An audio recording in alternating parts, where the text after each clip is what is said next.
Hello and welcome to another Adventure Habits with me, David Overton of Splash Maps.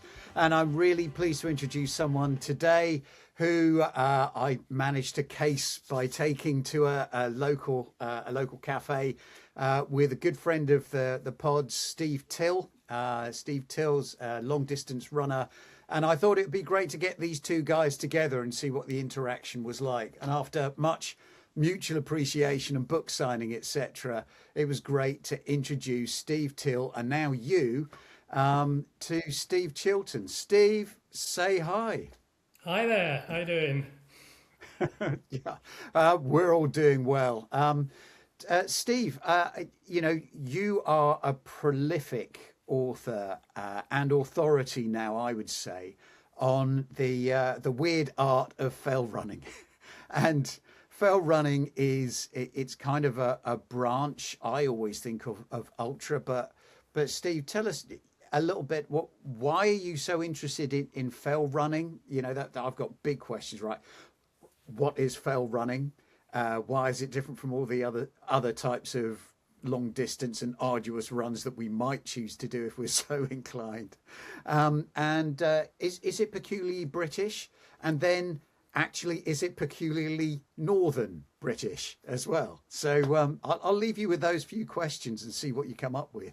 Okay, well, it is very much a unique aspect of the running sort of spectrum because it's off road, because it's open to anyone, and because it's tough. I don't think of it really as a branch of ultra, really, because it can involve a lot of navigation and not following known routes and things like that. So it demands of you the ability to run up and down hills, obviously, but also to Yeah. navigate and be fit for that. But the nice thing about it is it's run by the people who do the sport. So it's not really doesn't tend to be commercialized very much, whereas Oh, trail running and ultra does. And that's one of the yeah. beauties of it. You can just rock up sometimes and pay on the day, and you can stand on the line with everybody and be part of it.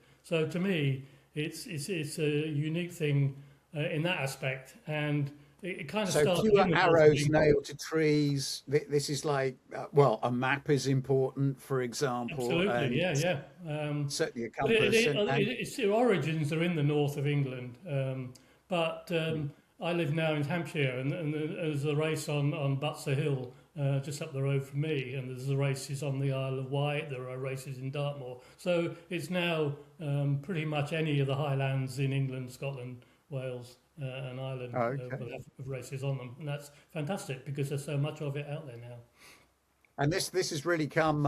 I mean, this interview is happening just well following the weekend of a very successful prison break down in Dartmoor, which I would kind of think of as a weird ultra in that there's no arrows on trees or whatever. It is a navigation challenge, and you just have to run as far as you possibly can from Dartmoor prison. And we had Lee Plank, who's held the record for that, and I've yet to find out whether that record has been broken. But that one would qualify as an ultra because I guess it doesn't involve what we might define as fells. Now, fell is fell like Beck or something like that. It's like a geographical term, but you only see it on Its areas origin of is North. Scandinavian. Oh, Scandinavian. Yeah, Wow. so it kind of shows the cultural influence in the north of England of the invasion and the naming of places and features. So yeah, that's the origin of the word fell. Yeah, Ah, there we go. Well, and so and by extension, then fell running is not just a British thing. You can take your fell running shoes and you can head out to some of these Scandinavian countries and do whatever their yeah, equivalent of fell but running is. tends to have different names. So even in Scotland, they call it hill running. In Europe, it's probably called mountain running. It's still pretty much a niche UK sport as such, and the other types of running like trail, ultra, and mountain running are just extensions of it, really. Yeah, yeah. Well, I mean, running. I mean, my running extends as far as the 5K that I do every day, and I was really pleased to shave a minute off it today after reading a section of Steve Till's book. So I was actually quite pleased that that result worked. You know, because I bumble along and I always run the same route, and it's roughly the same time, and I've begun to not care. I'm just kind of thinking, well, I'm keeping myself a level of fitness. But like Steve Till, you, Steve Chilton, are a coach as well, and someone who's used their knowledge and an awful lot of interviewing. I think for this book, which is the one I've got from you, It's a Hill, Get Over It. Fantastic title, and it just follows through in the book as well. This is full of the heroes of this strange sporting tradition of fell running. And Steve, I think it's fair to say that the people that you haven't interviewed for this book but feature in the book are dead, and everybody else and their relatives have been interviewed. So it's a really incredibly in-depth understanding, and yet it's a really entertaining read on people like the Bland brothers, and a user of our maps as well. The fastest lady, is the fastest lady runner of the Bob Graham round, is that, what was her name? I was going to come back to me in a minute. Nikki Spinks. Nikki Spinks. No, not now for the Bob Graham. She's got the fastest female double Bob Graham, which is an even more major achievement. But yeah, she's certainly a fantastic athlete who's really made people aware of what is possible by some of the things she's done. Yeah, but what I found the most interesting thing about the writing aspect of my life has been meeting the heroes, which you're not supposed to do, and then trying to be professional enough to get a decent interview to get the story that I want to tell of them in later writing the book. So the research phase was by far the most enjoyable part, and writing was not quite as much fun. But yeah, over the years I have met and talked to and understood, I think, the way that some people approach their adventure as a fell runner, and I've enjoyed that so much. And this has involved a lot of visits to the pubs in the Lake District, no doubt, and a lot of times where you just had to head up north on a whim, well, as far as the rest of your family would know, and come and meet people. I was really pleased one time you actually took time out for me when we happened to be up in the lakes as well, and we had a very nice pint and a chat together. And I think that led to our Bob Graham round map, which is still available from we had as to whether there was a mileage for doing that particular project, and I was really pleased to work with you on that, and enjoyed that with you. So yeah, that was a nice moment in our joint history, so we say. That was, yeah, and it's not the only shared part of our history we got as well. You were kind enough to invite us along to the to Cartosoc back in 2014, I think it was. That was just before it merged together with another society to create what we now know as the British Cartographic Society. And you awarded us the Wallace Award for cartography, which was or not for cartography, but for really product design and cartography, because it was the utility of it being on fabric had rarely been seen before in this profession, and we'd made a particular map for, well, something that's coming to visit us again now. It's been that long, Steve, but it was for the Tour de France when it came to visit Britain. So yeah, long time ago, and thanks very much for awarding us that. It really did compel us to realise that we were onto something quite unique here. So yeah, a great deal of appreciation right back to you and all the other members of the British Cartographic Society that support us. I mean, Steve, when it comes to fell running, obviously you don't just write books like this, and I know you've got another 2 books in your hands. You've got one that's about the women's achievements in in fell running, and you've got another book about the Three Peaks. I mean, why fell running? What has triggered it for you? And then maybe give us a little overview of what both those books cover. Well, the reason to write about fell running was because I'd worked in academia all my life and written academic material, papers, edited books on cartography and all sorts of things. But I did feel that my sport, which I felt fell running was at that time, in 2012, there wasn't enough written about it. There's a fantastic oeuvre of books about cycling and about marathon running and about other endurance sports, but not fell running. So I thought, right, just out of the blue, I decided I was going to do this, and I was going to be one who started a collection of books, and I wanted to write about Joss Naylor, who I felt was the icon of the sport. But one day, walking down the street in the Lake District, in the bookshop window, saw someone else had actually already done it. So that was the end of that idea. I decided to write a history of the sport instead, which is how It's a Hill, Get Over It came about. And then it just escalated from there because somebody felt there was enough merit in it to publish it, which was important to me, to get that kudos of a publisher saying that. And then moved on to write about Billy Bland and Kenny Stewart and other people, and about the Bob Graham round. And then the thing about the Voices from the Hills is I realised that there was a real point where women were really disadvantaged in the sport, and the community would not let them in. And I decided that this had to be notified, and decided to write about that. And even in the 70s, all races were not open to males and females on the fells.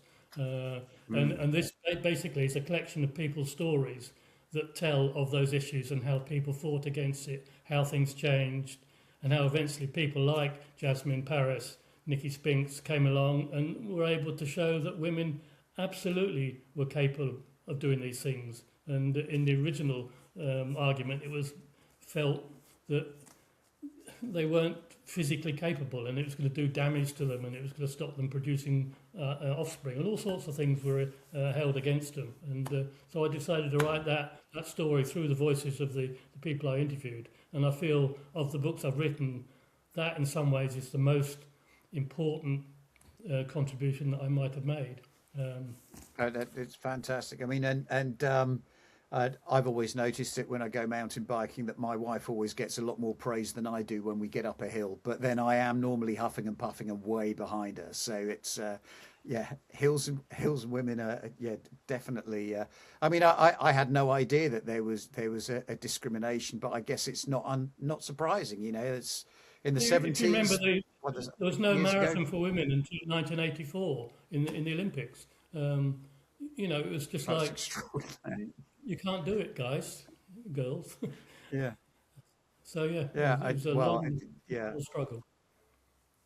Well, so I mean, it's an important book to write, but I mean, you're a coach for running as well. It's not like this has come out of your cartographic background or anything like that. Really, it's your love of running, your passion has been running, and you've been coaching. It's quite funny that I bet that we met in an earlier life, because I used to live in Enfield as well, and pretty close, when I've looked on the map, very close to where you live. I was in a place called Gentleman's Row. It runs along a little river that runs Well, into. yeah, yep. Yeah.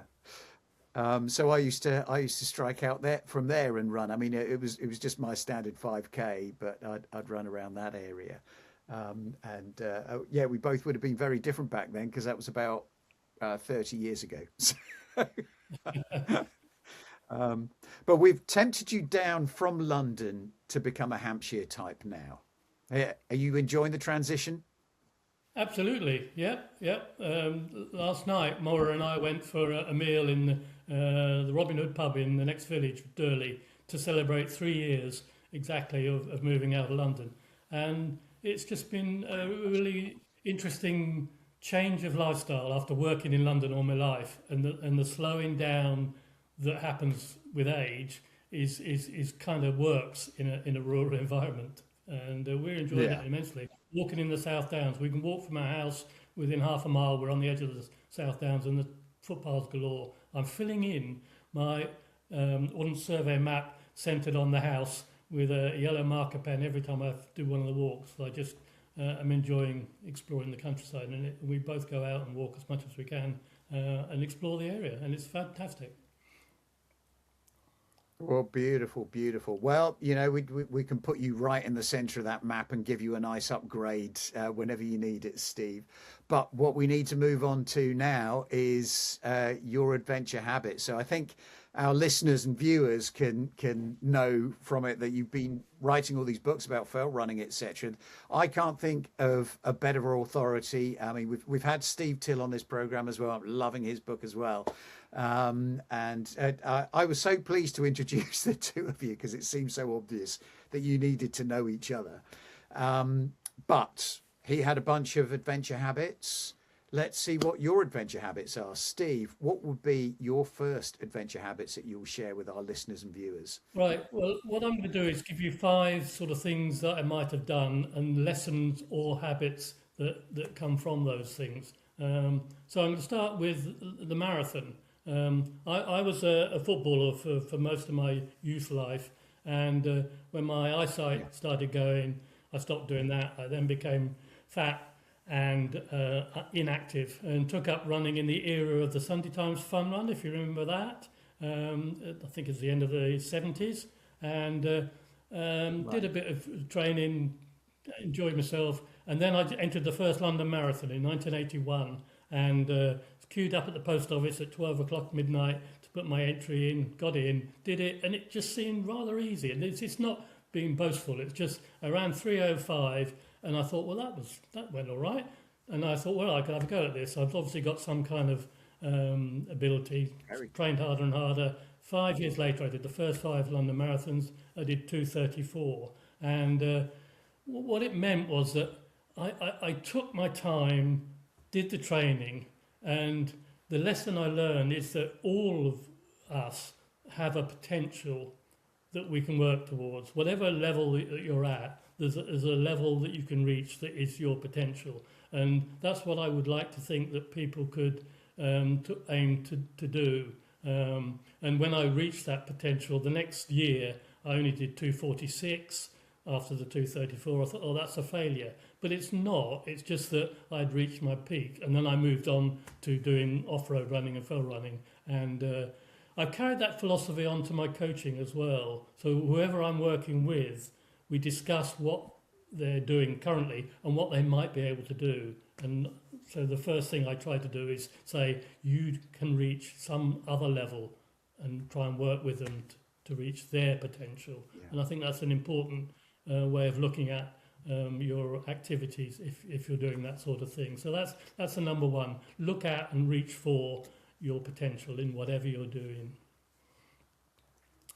Do you want me to go Great. on to Okay, well, number two? well. I mean, I just wanted to expand on that bit. I mean, it made me think about fell running itself, and you know, my or running rather. So running has been. It's almost like big time running has been running alongside me, but I haven't really got involved with it. When my first job was in the first proper job was in Africa, and there was a huge number of people from the mine site that I worked in that entered into the Comrades Marathon, and I thought that was the maddest, hottest, stupidest thing I'd ever heard of in my life. It just running from Pietermaritzburg down to Durban. I had a handle on that distance, having driven it many times, and I could just tell that was mad. When I came to Britain, and it was, you know, for quite some time I was doing my own running. I then joined Ordnance Survey, where of course there were a lot of fell runners there, and it was the first time I heard about the Bob Graham Round, the Grizzly, all of these kind of unique runs that were appealing to people who make maps.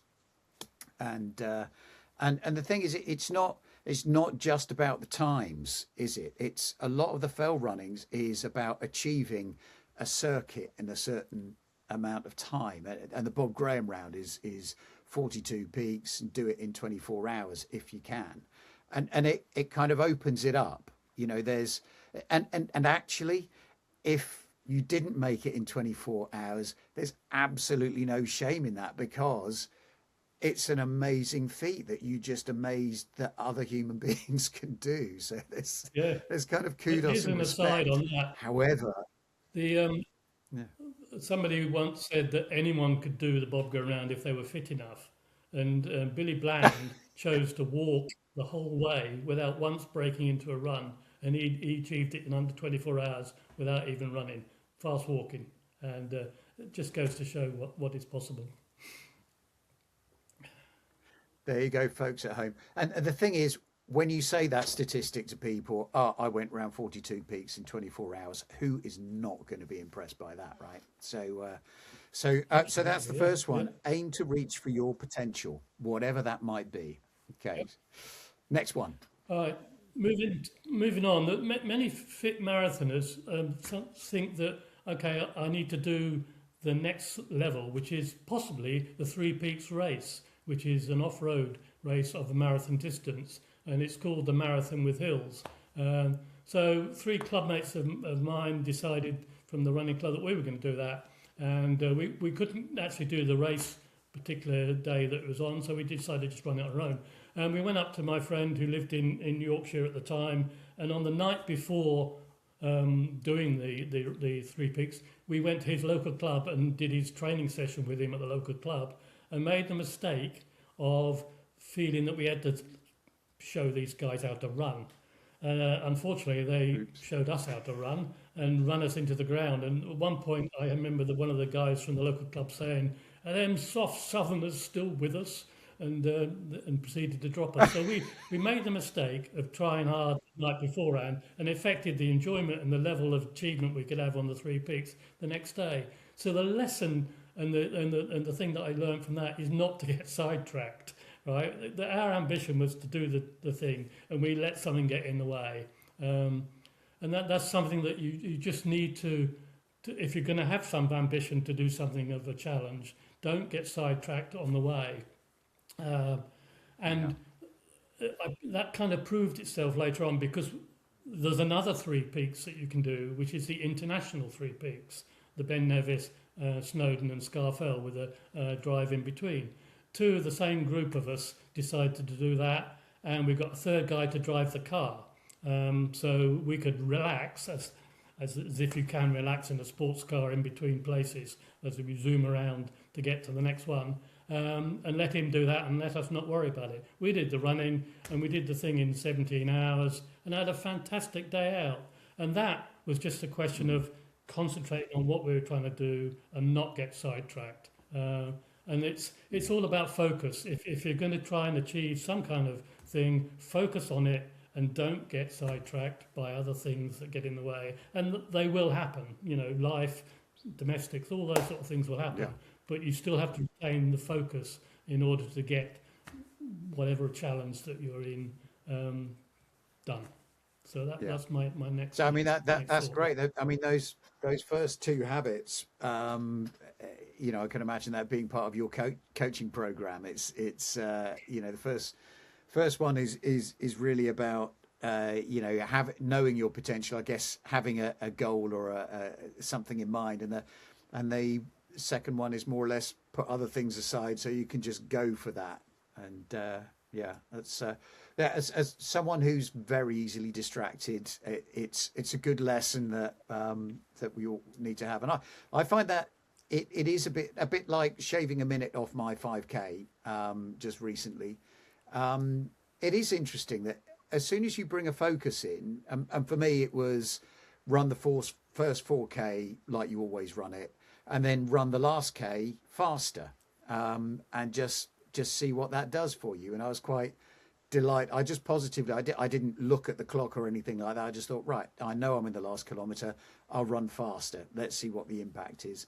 Now, I might have been Yeah. a bit more careful with how I stopped the clock as I crossed roads and waited for cars and stuff, which I think probably accounted for a bit. But it was still, you know, having that that focus that I wanted to take the time, I wanted to go fast in that last section, helped me Yeah.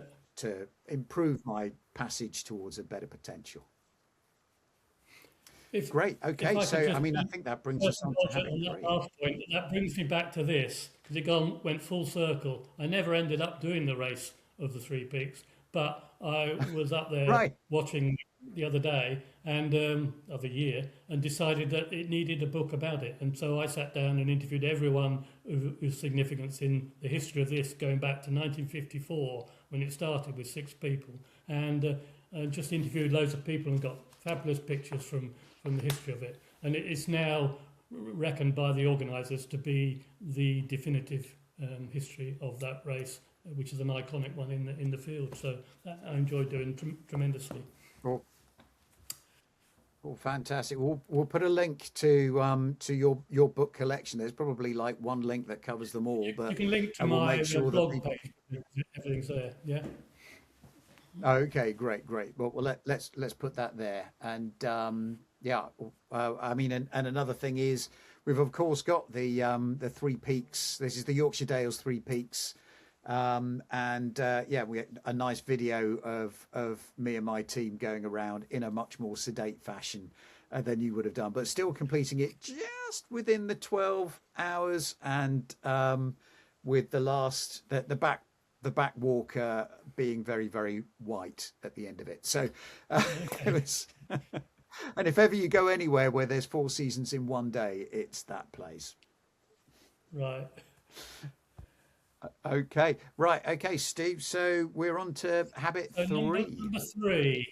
number three, it's kind of based around climbing, the Cuillin Ridge, which you may know of in Skye.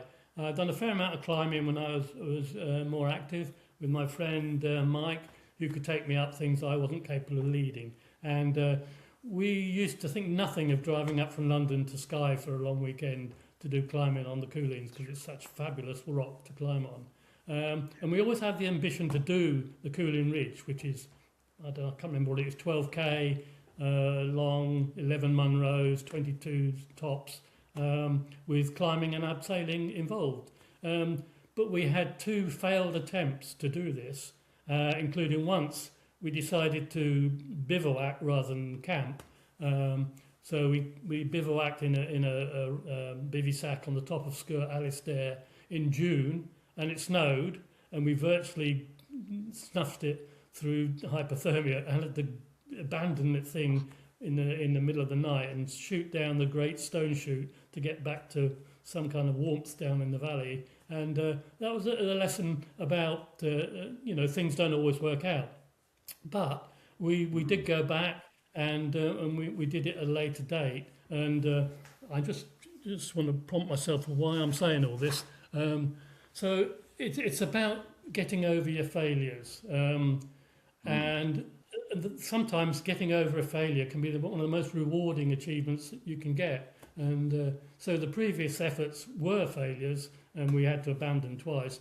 But it gave us 2 of the best days of our sort of climbing and careers, with the teamwork that was involved, because it involved climbing up the King's Chimney and the TD Gap and things like that, and then sleeping on our ropes just to have a night on it as well. And so I think that's another thing to take him on board, is that sometimes failures can be good because it makes you more determined, and the feeling you get when you get over Yeah, those failures is somehow even greater because of it. And so that's my next yeah. point, is to work on going back and achieving when there is a failure on the way, and don't let it stop Well, you.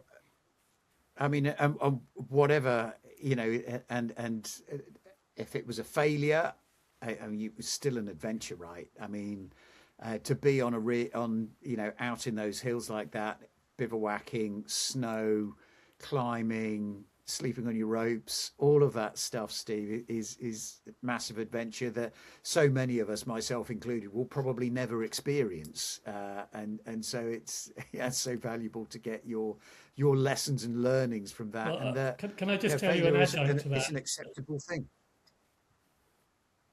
Yeah, sure, go.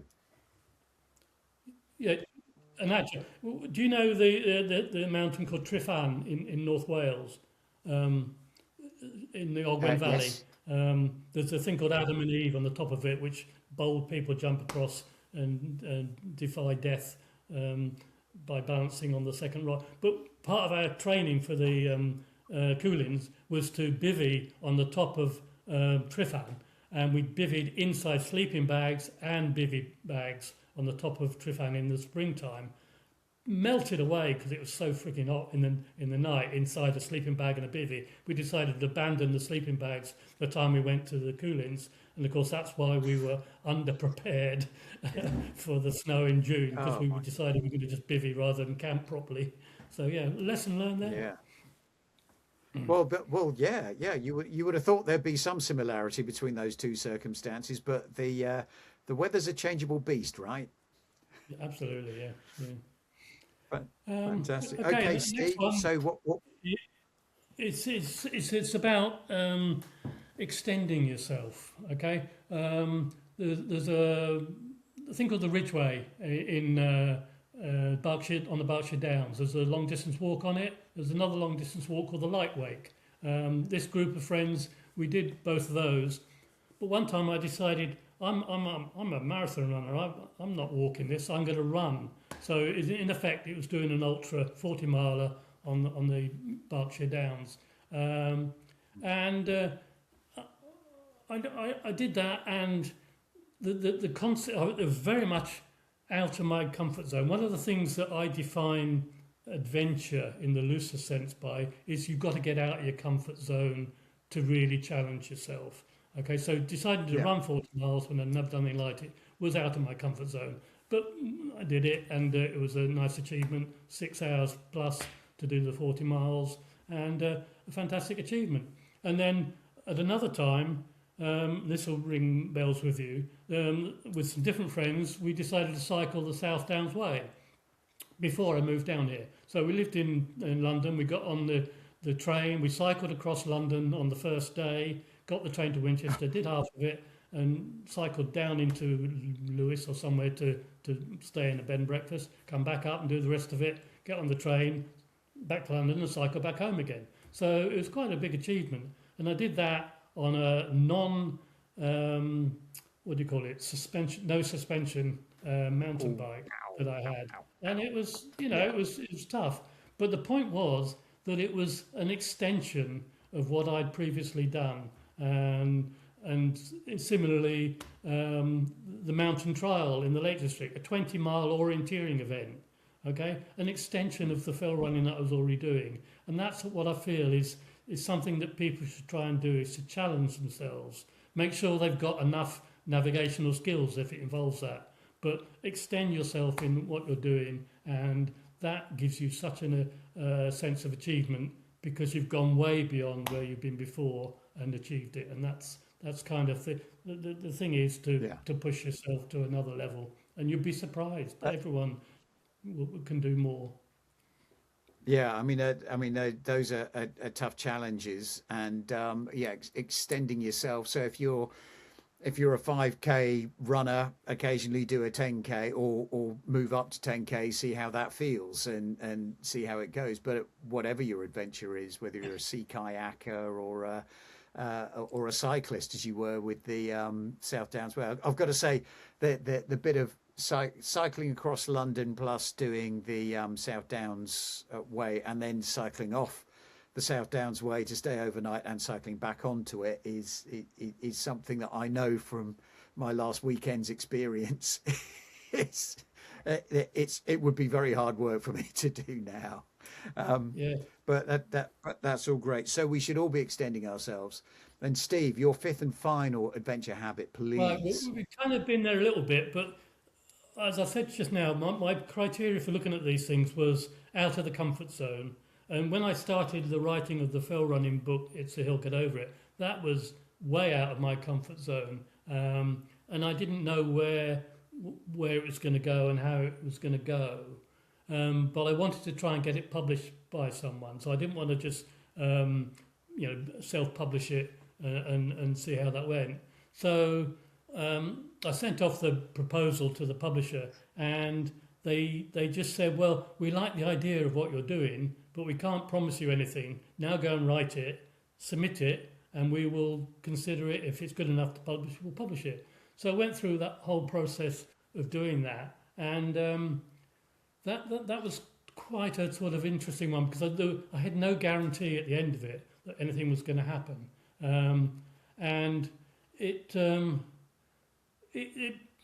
went forward, and then they did like it, and that was a fantastic moment. And as it came out, it actually got nominated for an award in the Cumbria Book of the Year and managed to win one of the categories. So it was a really rewarding thing. But what it did was give me these magical experiences of doing, as I said before, we're talking to the people that came out and talked to me about their stories, and finding out about people who've done double Bob Grahams and all the things that they've done.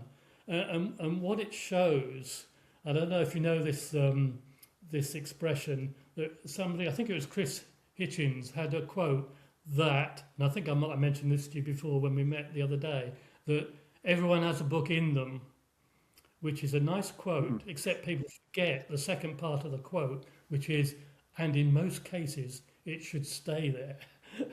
Because basically, not everyone's capable of writing a book. But my thought and my sort of lesson from this is, if you want to write something, if you want to do something, just do it. And that is, just don't think about what other people think. Don't think about you'll be put down. I've been put down. I've had some marvelously bad reviews for my books. My favourite one being for It's a Hill. Someone just said, if anyone wants a copy of Steve's book, It's a Hill, Get Over It, mine's in the rubbish bin at Geneva Airport. And you get these horrible put downs from people.